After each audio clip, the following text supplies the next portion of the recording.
जब बीसीसीआई और क्रिकेटर्स में ठन गई थी, आर पार की बात बन गई थी, कोई छुपने को नहीं था तैयार। बन गए थे जंग के हालात और चल रही थी तकरार। 6 दिग्गज क्रिकेटर्स को किया गया था बैन, लुट गए थे सबसे दिन रैन। बात पहुंची थी सुप्रीम कोर्ट तक, नाक की लड़ाई थी, दिखानी थी सबको ताकत। आज क्रिकेट जगत में बीसीसीआई वो नाम है जिससे किसी भी देश क्रिकेट बोर्ड तो छोड़िए, इंटरनेशनल क्रिकेट काउंसिल यानी आईसीसी भी पंगा नहीं ले सकता।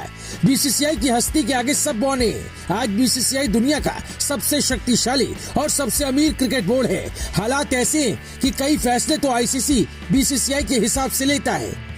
जगमोहन डालमिया ने बीसीसीआई को इस कदर मजबूत कर दिया है कि पावर और पैसा अब सब कुछ है। बीसीसीआई का मुखिया यानी अध्यक्ष के फैसले के खिलाफ कोई नहीं जा सकता।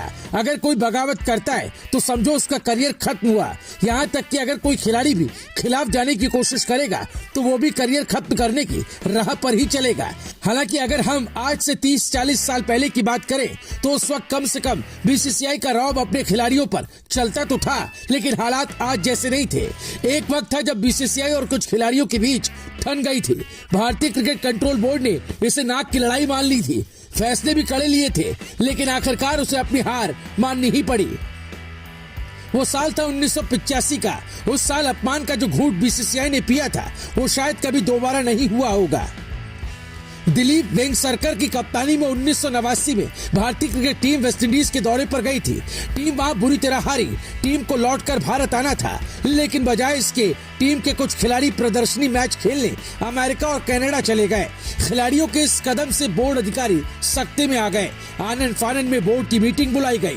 बोर्ड के मना करने के बाद खिलाड़ी मनमानी करते हुए जिस तरह कनाडा और अमेरिका गए थे, उस पर बोर्ड के अधिकारियों को लगा कि अगर कड़ा फैसला नहीं लिया गया तो फ्यूचर में लगातार ऐसी हरकतें होने लगेंगी।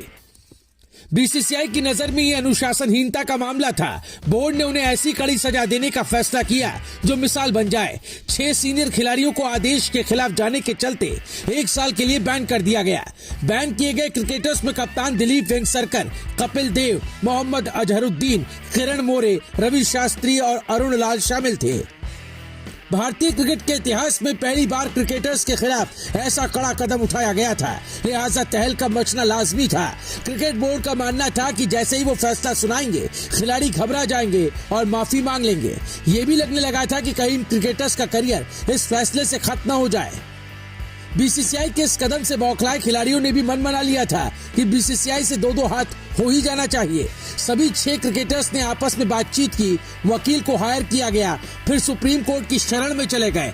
सुप्रीम कोर्ट ने जो फैसला सुनाया उससे बीसीसीआई के पैरों के नीचे से जमीन ही खिसक गई। कोर्ट ने न केवल बैन को खारिज कर दिया बल्कि तय समय में बोर्ड से सारे मसले को सुलझाने को कहा। सुप्रीम कोर्ट ने फरमान सुनाया कि बीसीसीआई इन खिलाड़ियों को बैन नहीं कर सकता। बेहतर हो कि दोनों पक्ष खुद बातचीत करके किसी नतीजे पर पहुंचे। इसके लिए कोर्ट ने एक समय सीमा भी तय कर दी। बीसीसीआई बाजी तो हार चुका था, लेकिन नाक बची रहे इसके लिए उसने एक काम जरूर किया। पूरे मामले को खत्म करने के लिए उसने 2 सदस्यीय समिति बनाई, जिसकी रिपोर्ट पर खिलाड़ियों की टीम में वापसी हो गई। ये वो वक्त था जब मोहम्मद अजहरुद्दीन जैसे युवा खिलाड़ी लाइमलाइट में आए। इस पूरे प्रकरण में एक ही शख्स था जिसे नुकसान हुआ, वो थे दिलीप वेंगसरकर, जिनकी कप्तानी छीन ली गई। उस जमाने में राज सिंह डूंगरपुर बीसीसीआई के प्रेसिडेंट थे। उनका एक डायलॉग बड़ा मशहूर था। वो मैदान पर पहुंचे, अजहर को बुलाया, पूछा मियां कप्तान बनोगे? अजहर समझ ही नहीं पाए क्या जवाब दे। वो तो सोच ही नहीं सकते थे कि उन्हें इतनी जल्दी कप्तान भी बनाया जा सकता है। डूंगरपुर मुस्कुराए। कुछ घंटे बाद कप्तान के रूप में अजहरुद्दीन के नाम की घोषणा हो गई। फिर तो सभी जानते हैं कि गांगुली और धोनी से पहले टीम इंडिया का सबसे सफल कप्तान अगर कोई था तो वो मोहम्मद अजहरुद्दीन ही थे। ये कहानी आज से करीब 37 साल पहले की है, जब बीसीसीआई ने एक ऐतिहासिक कदम तो उठाया था, लेकिन उसे मुंह की खानी पड़ी थी। हालांकि आज के हालात कुछ अलग है।